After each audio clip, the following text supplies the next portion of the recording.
Bienvenidos y bienvenidas sean todos y todas a la versión del día de hoy de Café para Dos. Café para Dos se transmite todos los sábados de 7 a 8 de la mañana por Cinevisión, Canal 19. Se retransmite por Vega TV, por el 48 de Claro y el 88 de Aster Santo Domingo. A través de las redes sociales pueden estar permanentemente comunicados con Café para Dos. Hoy es 28, sábado 28 del mes de abril. Un día histórico, un día de lucha por la soberanía nacional de la República Dominicana. Hoy, un día como hoy, se produjo la intervención militar norteamericana a suelo patrio. Yo diría que uno de los procesos de lucha más difíciles que le ha tocado a la República Dominicana, tener que enfrentar a la principal potencia del mundo, ¿verdad? Y ponerle el frente a más de 40.000 soldados experimentados, bien armados, que ocuparon el suelo nacional, y yo diría salir bien parado de esa confrontación tan desigual, y salir bien parado porque obligó a una negociación. No solamente ellos intervinieron y como en otros sitios pudieron imponerse, aquí se obligó a una negociación. Y esa negociación fue el resultado de la acción heroica de este pueblo, de la decisión de preservar la soberanía a como diera lugar. Y yo creo que exactamente fue eso que pasó.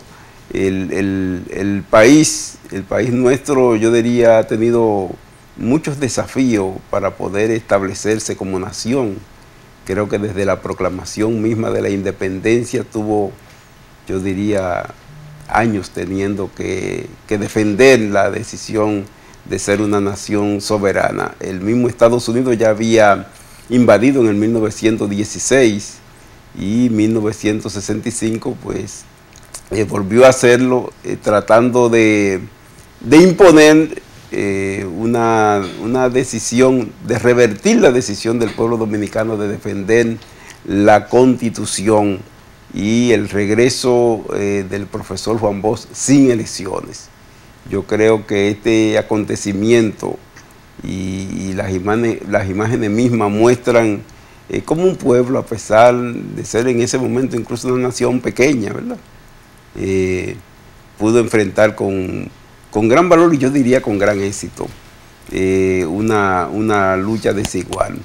Me gustaría, Humberto, que pudiéramos, para que entremos, digamos, la primera pausa ahora y luego podamos abordar los demás temas, concluir exactamente con esas imágenes y, si fuera posible, un fragmento, aunque sea pequeño, del himno de la Revolución de Abril de 1965. Nos vamos a la pausa y en breve continuamos con el programa Café para Dos.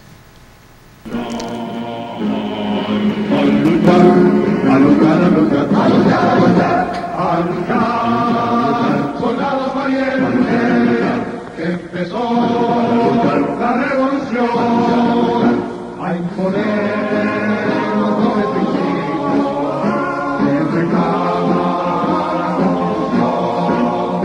Descargó la noche serena las sirenas de la libertad, cual clarín que llama la guerra.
Continuando con el programa Café para Dos del día de hoy, Me están aquí preguntando de la evaluación del desempeño, Miguel Ángel Fernández y Rosalía Moreno, que hoy gratamente nos acompañan en este programa Café para Dos. Hoy es para tres. Hoy es para tres, sí. Así es. Miguel Ángel Fernández, miembro del Comité Ejecutivo Nacional de la ADP y de la Corriente Magisterial Juan Pablo Duarte. Miguel Ángel, nos están preguntando aquí de la evaluación del desempeño. Hay un cronograma, Miguel Ángel. Sí. Que, bueno, se está convocando a partir del 7 de mayo, la próxima semana. Estaremos hablando de cuando, a partir del viernes. Viernes 7. El lunes 7. El lunes 7, a partir del lunes 7, sí, para completar algunos instrumentos, y para el 29 de mayo simultáneamente se le va a aplicar ese grueso de directores, coordinadores, psicólogos, orientadores, bibliotecarios, operadores de las TICs.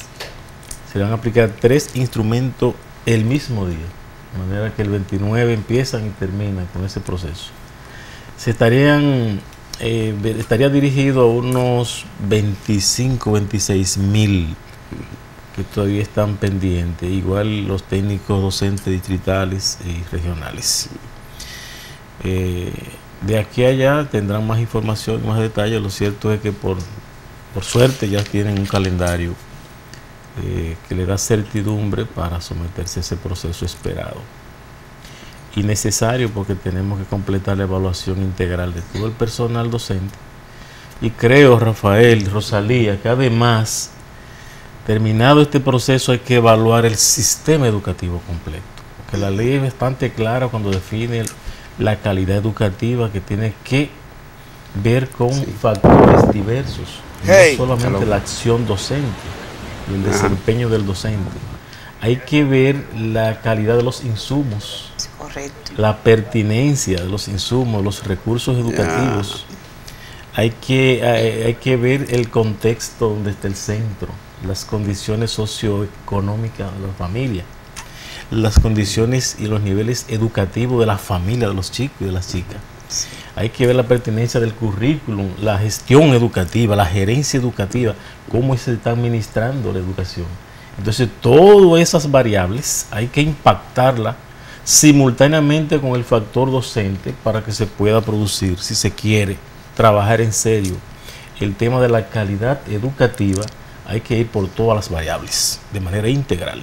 Ciertamente, ciertamente, Miguel. De hecho, los estudios que se han ido haciendo, tanto la prueba diagnóstica del tercer grado como la misma evaluación del desempeño, muestran 2 datos que me parecen relevantes, Miguel Ángel. Uno, que los maestros no están tan malos como se dicen, ¿verdad? Ese es un dato. Y el otro dato que muestra la prueba diagnóstica del tercer grado es que el elemento fundamental de dificultad de aprendizaje en esa prueba diagnóstica es la pobreza. La pobreza. Es la pobreza. ¿Te entiendes? Mientras más pobre es el niño y su familia, menos aprende. Y está asociado al territorio. Está asociado al territorio, definitivamente. Urbano, exactamente. Si es también, ¿verdad? Claro. Si es pobre, si no es tan pobre. Entonces, esas variables es que hay que darle. Así es. Que hay que modificar, de lo contrario vamos a seguir reproduciendo. Claro. Y friendo en la misma salsa todo el tiempo. Pero también cuestiona, me parece a mí, ese hecho, digamos, la política social que se implementa en la escuela. Indica que no está generando los impactos que, porque si se supone que estamos haciendo una inversión importante en materia de alimentos, en materia de salud, directamente con los estudiantes, con el bono, con todos los bonos que se le lleva a la familia para garantizar que vayan a las escuelas, y esto no logra modificar los resultados en materia de aprendizaje, entonces indica que esas políticas sociales deben ser revisadas. Es que la alimentación escolar no resuelve el problema. Es que la educación es social y ellos tienen un contexto, tienen un territorio, tienen una historia familiar, social, circunstancial, que es que hay que abordarla, y está todo eso cruzado por los niveles de pobreza terrible, de violencia generalizada y de quiebra de los valores, porque la educación hay que verle también el contexto de los valores. Está devaluado el conocimiento.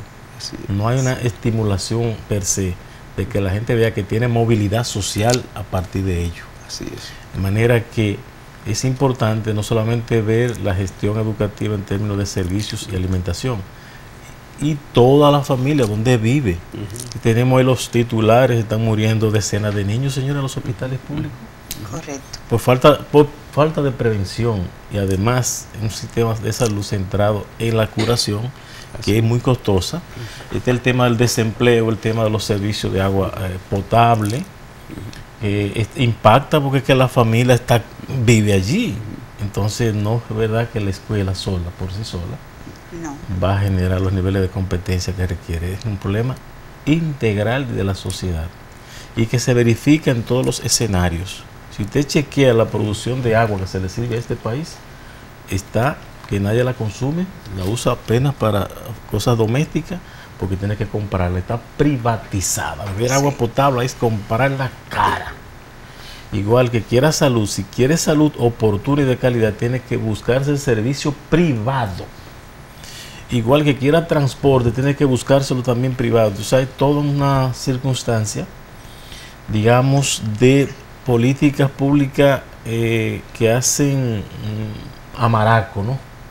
Y es más la publicidad que el impacto propiamente dicho en los seres humanos. Así es. En eso, Miguel Ángel, excúseme, como Rafael introdujo el tema de la pobreza y usted está explicando también lo que es la vida de los ciudadanos y las ciudadanas, yéndose ya más a las personas de escasos recursos. Y un punto que usted puso ahí muy espontáneo, ahí duro, es que se ha querido estar vendiendo que lo que se está ofreciendo a la sociedad dominicana es lo bueno, es lo importante, donde los elementos primordiales, que es como la vida útil del individuo, la importancia del individuo, dejar que el individuo se desarrolle, como nos enseñaron a nosotros, que somos los más mayorcitos, ¿verdad? Que para yo mantenerme o mi papá mantenerme, tenía que trabajar y saber cómo se ganaba el pan de la vida, y además de eso, le enseñaba al individuo a trabajar. Entonces creo que se ha ido llevando como un círculo vicioso a poner a la gente en un rincón para utilizarla cuando la necesiten. Entonces, cuando esa persona, como inhabilitando la fuerza física, la fuerza emocional, intelectual del individuo, dejándolo como en un espacio, quédate ahí. Y entonces vemos en las escuelas, por ejemplo, los padres que se mantienen de una forma como tan pasiva y no investigan, no indagan, ¿qué me le están dando a mis niños? ¿Qué es en realidad, qué es lo que nosotros queremos? ¿Cómo vamos a crecer social y económicamente? Entonces, cuando se le brinda o se le niegan estos espacios a los padres, a las madres, a la sociedad, viene como una inconformidad. ¿Por qué? Porque se sienten inútil, no saben por dónde partir, no saben hasta dónde llegar, y esto mismo entonces le ponen un ente pasivo a los niños y a las niñas en la sociedad, en su entorno, en su barrio. ¿Qué estoy haciendo para que crezca mi comunidad? ¿Qué estoy haciendo para que crezca mi pueblo? ¿Qué estoy haciendo para que las escuelas marchen de forma diferente? ¿Cómo indago lo que está pasando, por ejemplo, con los alimentos, que es donde más nos hemos ido? Los alimentos es lo más importante que tiene el sistema educativo dominicano. Ah, mira, eso es importante. ¿Entiendes? Es que la escuela la han reducido a un comedor. Y la escuela es escuela. La escuela tiene una función. Y esa función no se puede poner a depender de si hay comida o no hay comida. La comida debe de estar y debe ser buena, abundante, oportuna, de calidad. Pero la escuela, el objetivo de la escuela es la educación. Correcto. Por tanto, hay que modificar todos los procesos educativos. Tú no puedes esperar al final tener un resultado cualificado si los procesos han estado vaciados de insumos y procedimientos, actividades que cualifiquen los aprendizajes. De manera que ha habido una gran manipulación y ha sido usado más para fines electorales, más para fines políticos, que para fines de cualificar la escuela. Cualificar la escuela implica que se retome el enfoque que había de la jornada escolar extendida o tanda única.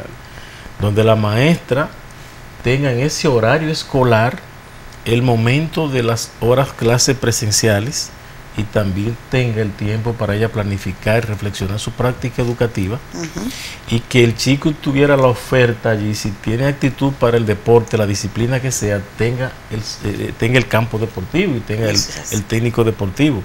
La chica que tiene actitudes para la danza, el ballet, el canto, tenga la oportunidad, los chicos para la música. Bueno, todo eso tiene que haber, porque el componente artístico y cultural es la gran urgencia.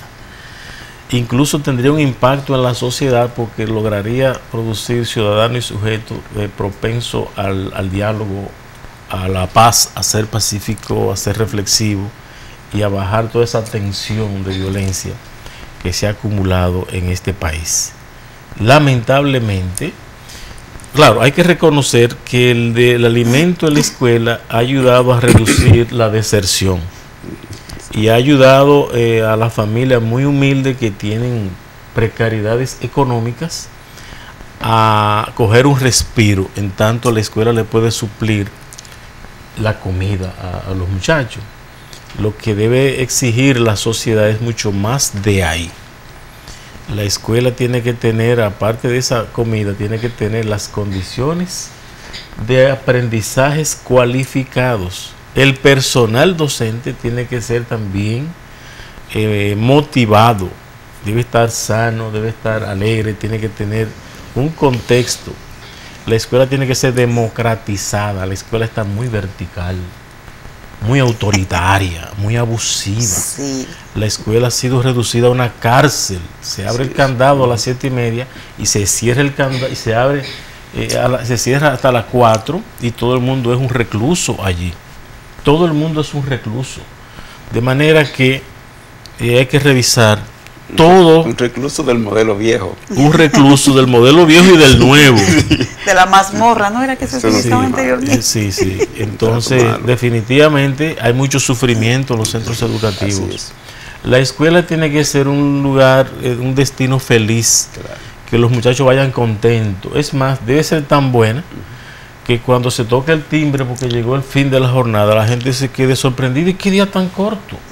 Por estar haciendo lo que le gusta, aprendiendo. Así es. Y sin embargo, las condiciones en que están las escuelas es una situación humanamente reprobable, donde se violan los derechos de los niños, se violan los derechos de los maestros, y hay toda una cultura de querer agradecer al gobierno que le están dando esa porquería y comida de puerco, a veces que se la echan toda en el tanque y hay que devolverla porque está dañada esta cosa. Y entonces hay que verlo como aplaudírselo, como que nos lo están dando. Eso es un derecho. Y es con los recursos de la misma comunidad, con los recursos públicos, que hay que proveerle, y se le provee medios, recursos, alimentos y servicios a las escuelas. Entonces hay que educarse como en los derechos. La gente se está deseducando, hay que reeducarse en los derechos. Así es. Yo recuerdo, porque estamos hablando ahora de alimentos en los centros educativos, en la jornada escolar extendida, pero yo recuerdo cuando yo estudiaba en primaria, por ejemplo, se daban alimentos en los centros educativos. Y estos alimentos en los mismos centros, y estos alimentos eran variados, y además de eso se buscaba la calidad del contenido nutritivo que tuviesen esos alimentos. No era cualquier alimento que se le daba por decir, bueno, le estoy dando alimento a los alumnos. No, era un alimento que decía, por ejemplo, una harina de plátano que venía, la harina que se cocía muy buena, que recuerdo, el trigo. Entonces no se buscaba un alimento por decir, le estoy dando comida, le estoy supliendo a los padres, le estoy ayudando con la carga a los padres. Pero también, Rosalía, yo creo que se daba por pobreza también. Por pobreza, sí. Y se daba en el marco de unos programas que Estados Unidos, sabe que las grandes potencias tienen unos silos llenos de alimentos y de cereales, y cuando eso empieza a envejecer, ellos tienen que renovarlo y lo vacían. Cuando ellos lo van a vaciar, antes de que se le venzan, entonces empiezan a darlo, a colocarlo en los mercados para... y aquí la gente no sabía lo que era trigo. Y empezó a comer trigo y a dejar de comer yuca por trigo. O sea, ha habido también con eso, no tan variado era. Y algunos estaban también caducados. Lo que pasa es que tenía la ventaja de que se hacía en la escuela. Ajá. Sí. Es una gran ventaja. Pero era muy cuidadoso. Sí, Era muy y lo cuidadoso. hacían las propias madres que se rotaban. Porque si se sigue pagando todo, la misma comunidad, ¿qué mejor guardián que el vecino? El PAE real venía siendo así, Sí, sí. que los padres y las madres son los que tienen que ir a cocinar los alimentos a los centros educativos. Y hacían aulas. Sí, Hacían se sus hacían ranchos. así. En ranchos. Aquí hay muchas preguntas también. Mira. Ok. Sí. Sí, aquí hay muchas preguntas. Los técnicos docentes cuando se evalúan, están preguntando aquí. Igual, una tarea que yo no sé por qué finalmente el ministro no cumple una sentencia del Tribunal Constitucional que favoreció a los técnicos docentes con ordenando la aplicación del incentivo de la evaluación que le hicieron a ellos en el 2012 y que este ministro ha dicho que no. Y si no ha dicho que no, no la ha aplicado. ¿Tú me entiendes? Entonces no puede ser. Se supone que una sentencia de un tribunal es de obligatorio cumplimiento. Con Pero 6 además, años ya. Además es un derecho que han adquirido Sí, los con técnicos 6 docentes. años. Deben aplicarle su evaluación del 2012 y a partir de la aplicación de la evaluación, entonces hacer la evaluación que corresponde a este periodo a los técnicos docentes. Es un número no tan grande los técnicos docentes y creo que están haciendo un reclamo justo. Me parece que el Ministerio de Educación mandaría, me parece a mí, un buen mensaje si cumple con esa sentencia. Debiera modelar. Claro. Debiera modelar derecho. La Constitución Dominicana, en su artículo 6 o 7, dice que es un Estado social, democrático y de derecho. Estado de derecho. Claro. Aquí no hay un Estado de derecho, señores. Hay serio problema con que las autoridades y las instituciones operen sin la manipulación política y parcial de los funcionarios.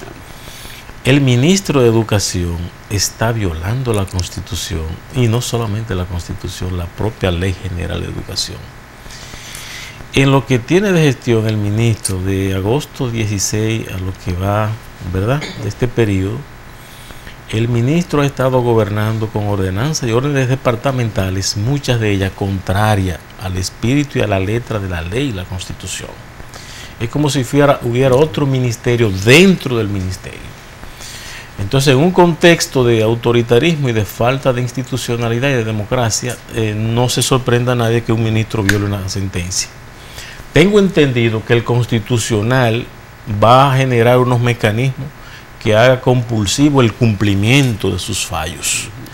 Creo que se está trabajando en eso, una unidad operativa. Y debemos los ciudadanos y las instituciones, además, operar con el derecho, pero también operar con la denuncia y la presión social.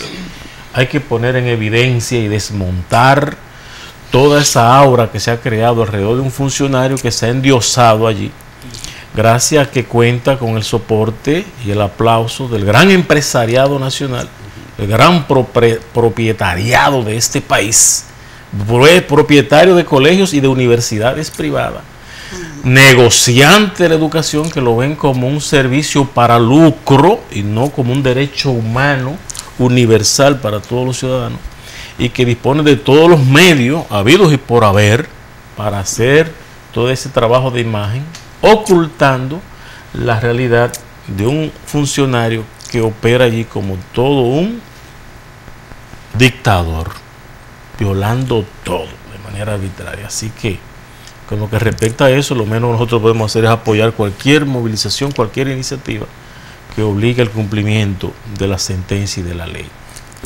Con esta parte de la evaluación, completar las dos siguientes cosas. Hay algunos compañeros que nos están preguntando que en el caso de que no le hayan aplicado su incentivo a ellos, ¿qué hacer?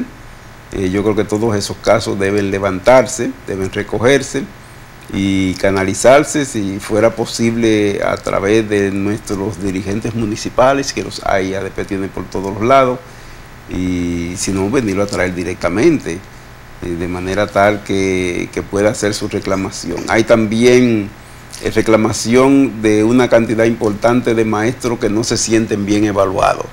Yo creo que hay que habilitar un espacio de apelación Y eso dejarlo claro de entrada. Debe haber un espacio de apelación para todo aquel maestro que no sienta que haya sido bien evaluado o que el incentivo no se corresponde con su evaluación, pues simplemente puedan ser revisados sus casos. Me han mandado aquí algunos datos a esos profesores, que no voy a mencionar su nombre, pues nosotros como quiera vamos a revisar un poco la información y vamos a consultar a lo de la Comisión Nacional de Evaluación en estos casos específicos qué tratamiento debe dárselo. Yo quiero decir, apuntar algo ahí, Rafael, con el asunto que usted dice que se debe hacer un levantamiento. Está visto que no hay como la intención y los reclamos como que se están haciendo una especie de burla a los maestros y a las maestras por parte del Ministerio de Educación. Tengo entendido que se están reuniendo comisiones tanto del ADP como del Ministerio de Educación para llegar a los acuerdos y que estos acuerdos sean cumplidos. Resulta que cuando estamos en la espera y llega la fecha, los acuerdos son cumplidos como a medias.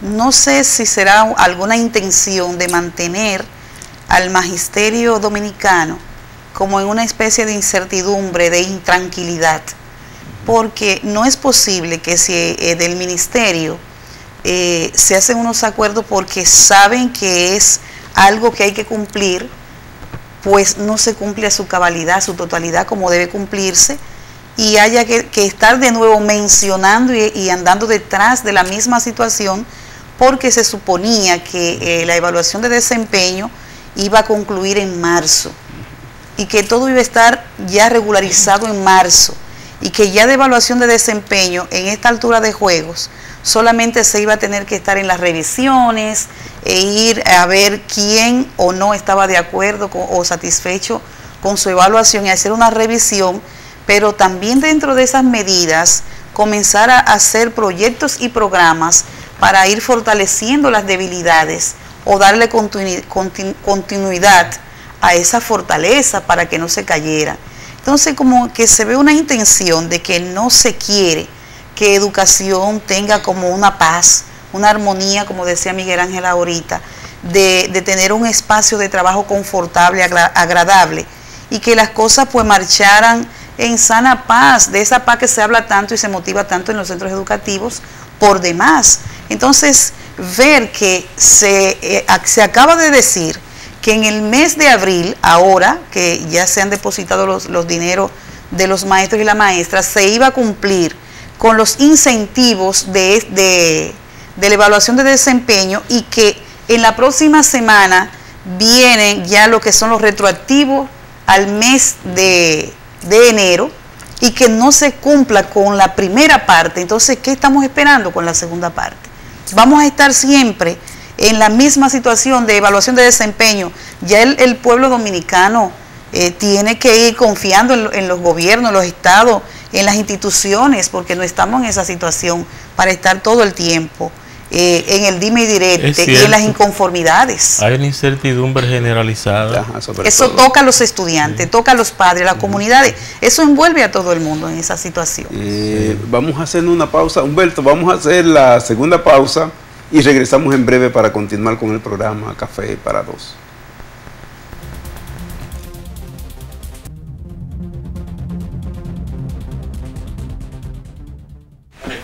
Continuando con Café para Dos del día de hoy, 28 de abril, bueno, decirle a los compañeros, maestros y maestras de Higüey, que tuvimos una dificultad técnica con la grabación que hicimos del taller sobre violencia escolar que se hizo y por tanto no vamos a poder en el día de hoy pasar el material que habíamos producido. El próximo sábado vamos a estar con ellos aquí porque hubo un problema de la transferencia de la versión que produce la grabadora a la versión que utiliza el canal. Esa dificultad técnica nos impide pasar el trabajo interesante que se produjo en este evento, yo diría de mucho interés, desarrollado en Higüey.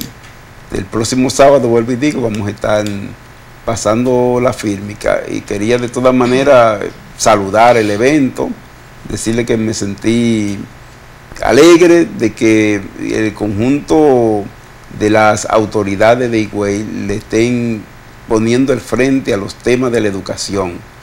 Me alegra también que esa iniciativa haya partido del ADP de Higüey. Creo que Esteban y los demás dirigentes están haciendo un buen esfuerzo.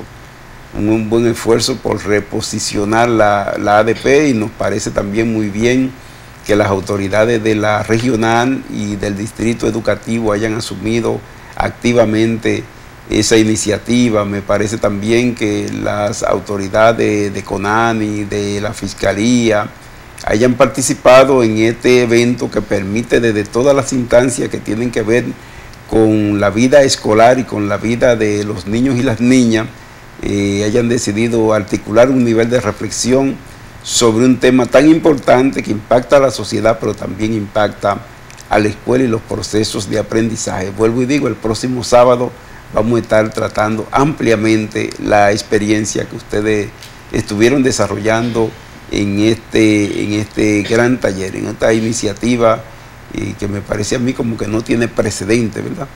No conozco así precedente de que se haya abordado ese tema con la amplitud y profundidad como se estuvo tratando en esta importante actividad. El sábado, cuando lo abordemos, también queremos expresar nuestro punto de vista sobre los temas que allí se estuvieron tratando y qué implicación tiene esto para los maestros y las maestras. Miguel Ángel, están preguntando tu opinión sobre la intención de producir una reforma a la Ley General de Educación. Bien, ha habido un ejercicio en los últimos años que ha estado divorciado de la normativa legislativa vigente. Me explico.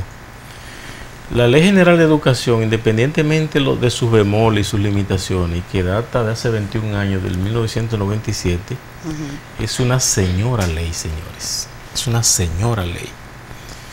Y ha habido desde las autoridades un ejercicio arbitrario que, por ejemplo, los órganos descentralizados de cogobierno que permiten la participación de la familia, de la sociedad, de los estudiantes y maestros, han estado prácticamente nulos y más bien lucen como comodines para que los funcionarios legalicen sus operaciones. El ministro ha estado operando también, como decía, a fuerza de decreto, que son las órdenes departamentales y las ordenanzas, muchas de ellas contraviniendo la misma ley. ¿Qué hacen ahora con el proyecto que no se conoce públicamente? Pues no lo conocemos, pero sí podemos pensar que se trata de adecuar la ley actual a estas prácticas que han impuesto fuera de la normativa y de la Constitución misma de la República. De manera que no es una reforma que puede salir del ministro y del sector privado, una reforma progresista. Esa sería más bien una contrarreforma educativa para ello legalizar sus operaciones de negocio y su ideología de negocio en el sistema educativo dominicano. Nosotros advertimos al ADP, a todas las fuerzas que intervienen en el sector educativo y a cualquier ciudadano a mirar para la escuela. Hay que revisar el texto, vamos a revisarlo letra por letra y a defender con uñas y dientes conquistas legislativas que hay allí que son progresistas, y lo que hay que hacer es aplicarla, lograr una amplia aplicación efectiva de la norma. Por ejemplo, habría que preguntarse, estos modelos de currículo y enfoques educativos que se están imponiendo de manera arbitraria, están contraviniendo la Ley General de Educación, señores. Si usted quiere saber, toda la vida la escuela ha estado hecha para desarrollar competencias, ahora. Toda la vida la escuela se fundó para desarrollar competencias. Competencias conceptuales, procedimentales y actitudinales.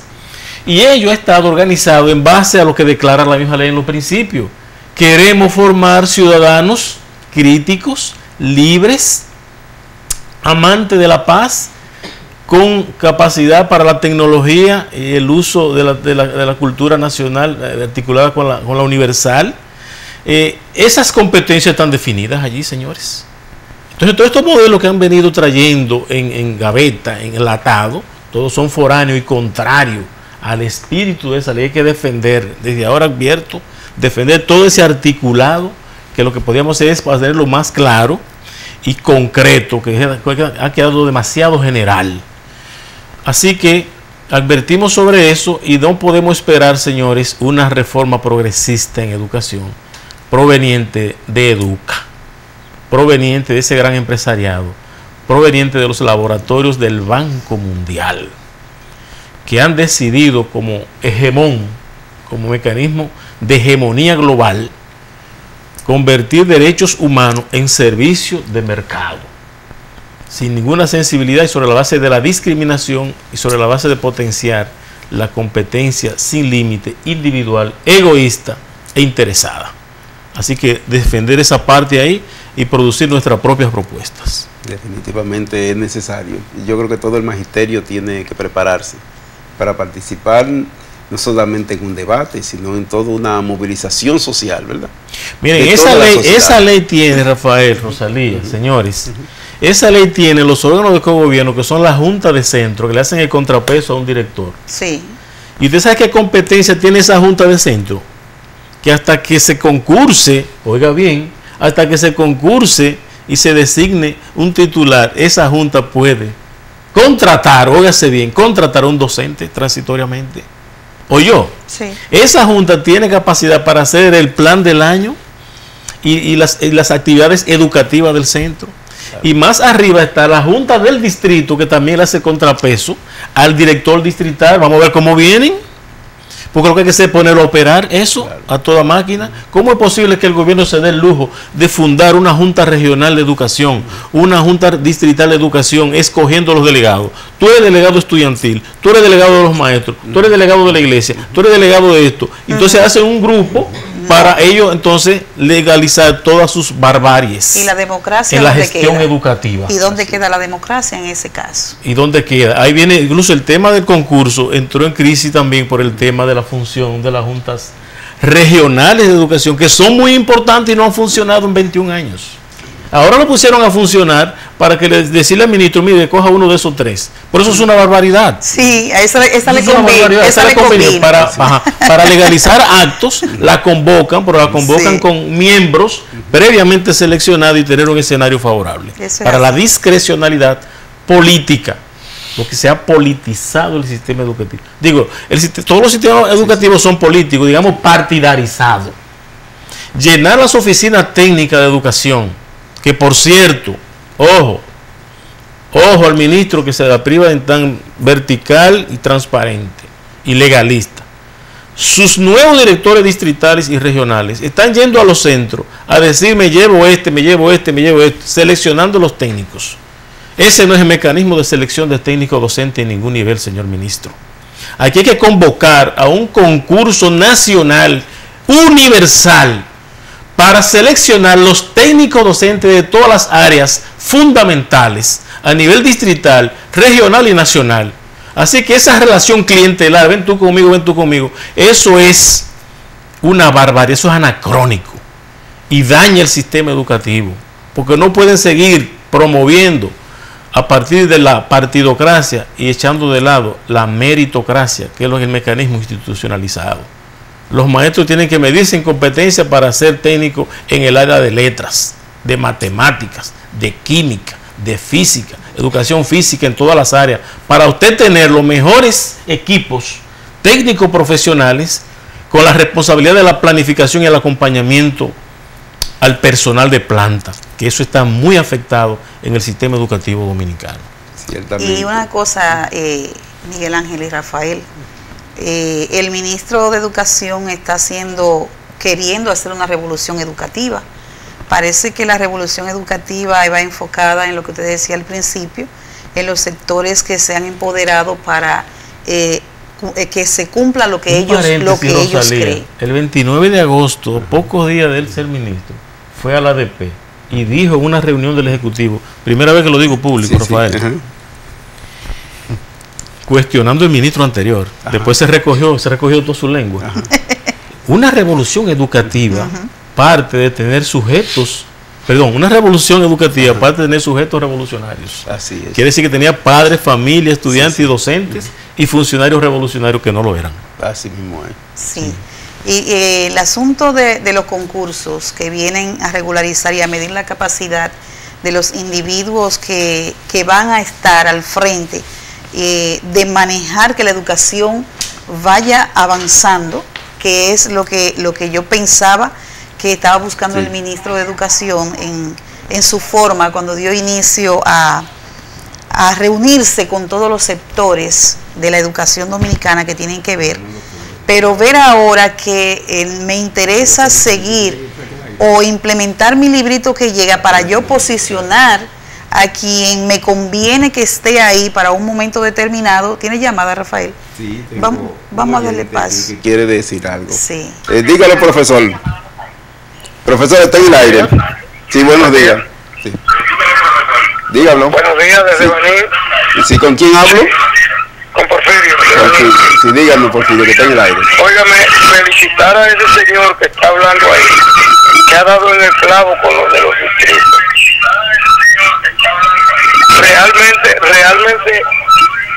Realmente eso que él dice viene realizándose hace muchos años, y hasta ahora, de las personas que yo he visto que han participado en ese programa, que yo siempre lo veo, ese ha sido uno de los que más ha dado en el clavo con los directores de distrito, que agarran y seleccionan a lo que a ellos les guste, a lo que le defienda sus derechos. Muchas gracias. Ok, gracias, hermano. Sí.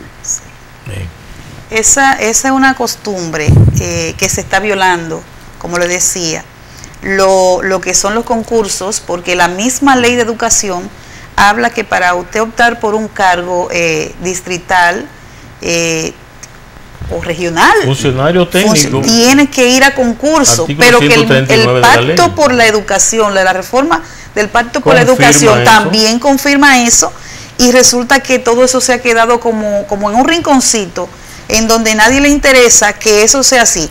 ¿Y por qué se hace esto? A través de estudios, de ver que se vaya mejorando la verdadera calidad de la educación, no con la intención de ocupar espacio, no con la intención de favorecer a X personas porque tengamos compromisos, o que sean personas que yo quiero tenerla ahí por un propósito, no el propósito de que la educación marche bien, de que tengamos una educación sistematizada que vaya en avance, no una educación que le estemos vendiendo que para que sea buena yo tengo que borrar todo y poner lo mío.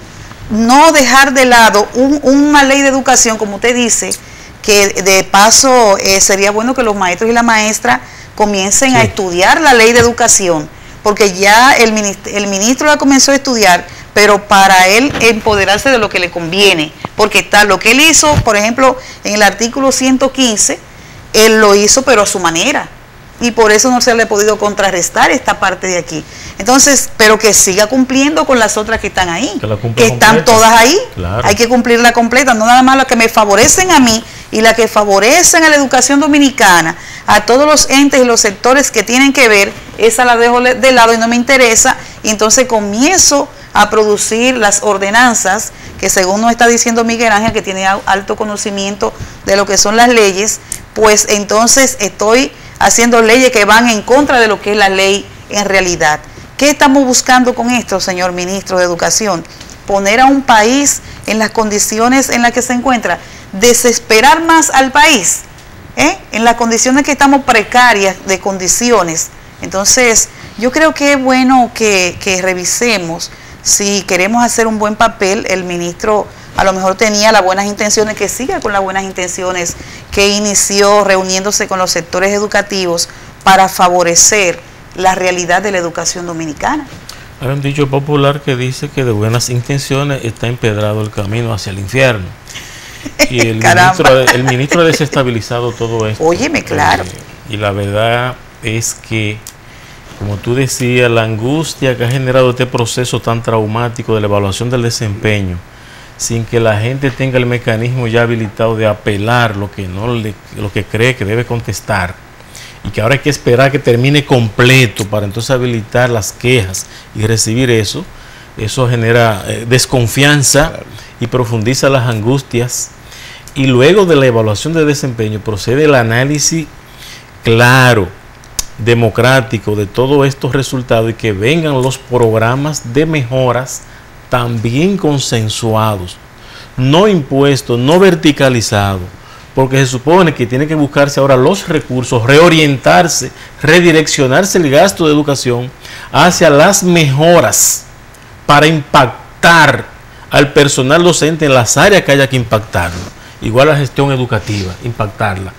Y no seguir con este carnaval de becas, diplomados, maestrías y posgrado sin ton ni son y sin armonía con las necesidades puntuales de capacitación docente. Eso por un lado. Y por otro lado, insisto por lo de la llamada. Es un derecho docente ser promovido, reconocido y ascendido. Todos los docentes, no lo de un solo partido, ni de lo de una religión. Todos los docentes tenemos derecho a ser promovidos y ascendidos. Y el mecanismo para ello es el concurso de oposición, Correcto. que lo manda la Ley General de Educación y se soporta en la misma Ley de Función Pública. Y el que tenga la calificación mayor, eso no tiene discusión. Ese es el que se debe designar en el orden de la calificación. Por tanto, vamos a ser transparentes y a exigir el cumplimiento de las normativas en beneficio de la calidad educativa. Miguel Ángel, en medio minuto, pues ya eso es lo que nos queda, Miguel Ángel. Ya se acabó. Sí, ya se acabó, Miguel Ángel. Muchos maestros están preocupados por el nivel de represión que se vive en las escuelas. Terrible, sí. Es que ¿qué vamos a hacer? Hay que reaccionar con dignidad. Esto no se responde en 30 segundos. Sí. Esto hay que darle un poco de cráneo, como dice Rafael, un poco de tutú. Porque la verdad es que el tema de la democracia, el tema de la dignidad humana y del respeto a la gente, eso hay que reconstruirlo. Porque claro, aquí está muy maltratado. Sí. Solo decirle a los maestros que se rebelen, que protesten. Claro. Inicialmente. Que sigan su derecho. Que protesten. Así es. Estos directores abusadores, pónganlo en su puesto. Así es. Pongan a los directores abusadores en su puesto, ejercitan sus derechos, que no se va a hundir la isla, señores. No, ni están solos los maestros. Ni están solos. Cuentan con nosotros. Cuentan con nosotros. Definitivamente. Y ADP somos todos y todas. Sí, no, y la corriente magisterial Juan Pablo Duarte siempre estará dispuesta a acompañar los procesos de lucha y el ejercicio del derecho pleno de los maestros y las maestras del país. Miguel Ángel, gracias. Bueno. Muy bueno. Gracias por el café. Hay que traer gracias a nuestra audiencia. El próximo día estaremos en una nueva versión de Café para Dos. Así es.